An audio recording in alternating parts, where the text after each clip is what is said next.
Odvody živnostníka do sociálnej poisťovne. Kto ich musí platiť? Na Slovensku okrem daní platíte odvody do zdravotnej a sociálnej poisťovne. Na rozdiel od odvodov do zdravotnej poisťovne, odvody do sociálnej poisťovne nemusí platiť každý.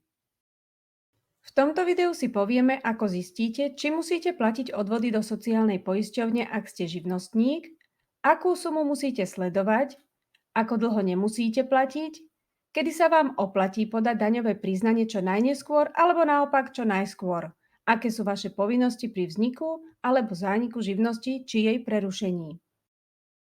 To, či ste povinní platiť odvody do sociálnej poisťovne, sa posudzuje podľa výšky vašich príjmov, čiže podľa toho, koľko ste prijali za kalendárny rok peňazí, či už v hotovosti alebo na účet. To znamená, že sledujeme skutočne prijaté sumy a naopak faktúry, ktoré ste vystavili, ale neboli v kalendárnom roku uhradené, sa nepočítajú. Nesledujete teda príjmy minus výdavky, respektíve základ dane či zisk, ale vaše celkové príjmy bez odpočítania výdavkov. Ak boli vaše príjmy za rok 2022 vyššie než 7266 eur, potom vám vznikne povinnosť platiť odvody do sociálnej poisťovne. Prečo práve 7266 eur?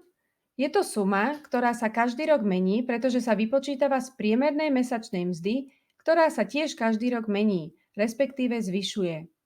Pre rok 2022 sa táto suma vypočítavala z priemernej mesačnej mzdy z roku 2021. Keďže už teraz poznáme výšku priemernej mesačnej mzdy za rok 2022, ktorá sa oproti roku 2021 zvýšila sa aj hranica príjmov za rok 2023, pri ktorých budete musieť v roku 2024 platiť sociálne poistenie. Ak vaše príjmy budú vo výške do 7824 eur, odvody neplatíte a nad túto sumu už budete povinní ich platiť. Každý rok sa teda ľahko dozviete, či v nasledujúcom období budete mať povinnosť platiť odvody do sociálnej poisťovne tak, že budete sledovať túto sumu, hranicu príjmov za príslušný rok. Sociálna poisťovňa zisťuje vaše príjmy z daňového priznania. Ak ste ešte len začali podnikať, potom ste žiadne daňové priznanie ešte nepodali. Sociálna poisťovňa tak nepozná váš príjem, čiže nevie, či váš príjem je vyšší alebo nižší než spomínaná hranica. To znamená, že zatiaľ teda nemáte povinnosť platiť odvody do sociálnej poisťovne. Preto sa hovorí, že prvý rok odvody neplatíte. V skutočnosti sa však nejedná o prvý kalendárny rok alebo o presne 12 mesiacov, pretože to môže byť aj viac než 12 mesiacov alebo aj menej. Prečo? Pretože odvody platíte od 1. júla a to podľa daňového priznania, ktoré ste podali do 31. marca. Alebo to môže byť od 1. októbra, ak ste daňové priznanie podali v predĺženej lehote najneskôr do 30. júna. Napríklad začnete podnikať v januári 2023. Odvody začnete platiť podľa daňového priznania za rok 2023, ktoré podáte do 31. marca 2024 a teda platiť začnete od 1. júla 2024. Ako vidíte, nebudete platiť odvody rok a pol. No môže to byť aj rok a 3/4, ak by ste daňové priznanie podali v predĺženej lehote najneskôr do 30. júna 2024. Potom začnete platiť odvody od 1. októbra 2024. No ak by ste začali podnikať povedzme napríklad v novembri 2023, podali by ste daňové priznanie 31. marca 2024, potom od 1. júla 2024 začnete platiť odvody a to je len 8 mesiacov neplatenia odvodov. Z uvedených príkladov môžete vidieť, čo to teda znamená, keď sa povie, že prvý rok odvody neplatíte. Povedzme si ďalší príklad. Podnikateľ začal podnikať v roku 2023. Sociálna poisťovňa vychádza z daňového priznania, ktoré podnikateľ podá v riadnej lehote do 31. marca 2024 za rok 2023. Jeho príjmy budú 10 000 eur, teda presiahnu sumu 7824 eur. Podnikateľ teda má povinnosť platiť poistné do sociálnej poisťovne a to od 1. júla 2024. Ak by daňové priznanie podal v predĺženej lehote do 30. apríla alebo do 31. mája alebo najneskôr do 30. júna 2024, Potom poistné začne platiť od 1. októbra 2024. A dokedy bude poistné platiť? Toto poistné bude platiť až dovtedy, kým sa určí z nasledujúceho daňového priznania, či má povinnosť platiť.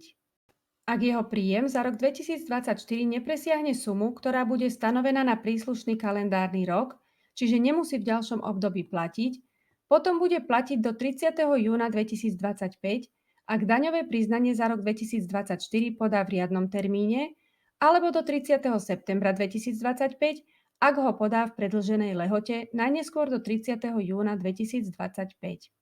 Na tomto príklade ste si možno všimli, že ak nemáte povinnosť platiť odvody do sociálnej poisťovne, lebo ste práve začali podnikať, alebo váš príjem nepresiahol stanovenú sumu, potom sa vám oplatí podať daňové priznanie čo najneskôr, to je do 30. júna.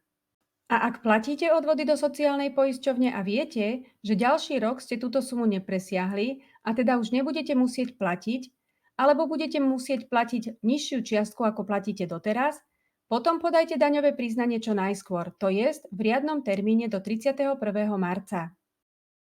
Do sociálnej poisťovne sa nemusíte prihlasovať, keď začínate podnikať a ani sa odhlasovať pri zrušení živností. Živnostenský úrad totižto túto skutočnosť nahlasuje priamo sociálnej poisťovni. Naposledy zaplatíte odvody za mesiac, kedy ste ešte živnostníkom. Dajte však pozor na jednu vec. Ak podnikáte na základe živnosti a ešte aj na základe iného oprávnenia, než je živnostenské, a chcete skončiť podnikanie, môže sa stať, že zrušíte živnosť, ale iné podnikanie nie. Hoci ako zrušený živnostník už nebudete musieť platiť odvody, no budete ich musieť platiť aj naďalej, pretože ste nezrušili podnikanie úplne, ale napríklad ako autor podnikáte stále. Keď vám vznikne povinnosť platiť poistné na základe podaného daňového priznania, nemusíte sa prihlasovať. Rovnako sa nemusíte ani odhlasovať pri zániku povinnosti platenia poistného.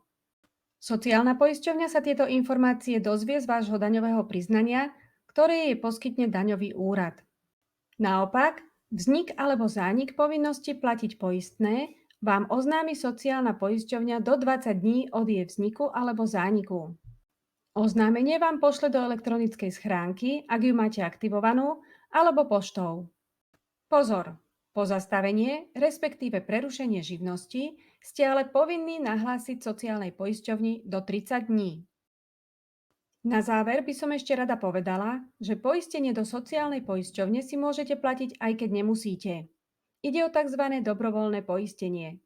To znamená, že ak nemáte povinnosť platiť poistné, a teda nie ste v sociálnej poisťovni poistení, môžete sa prihlásiť do sociálnej poisťovne dobrovoľne.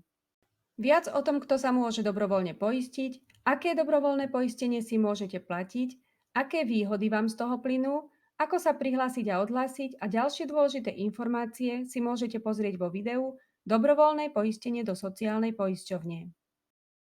Ďakujeme, že ste si pozreli toto video.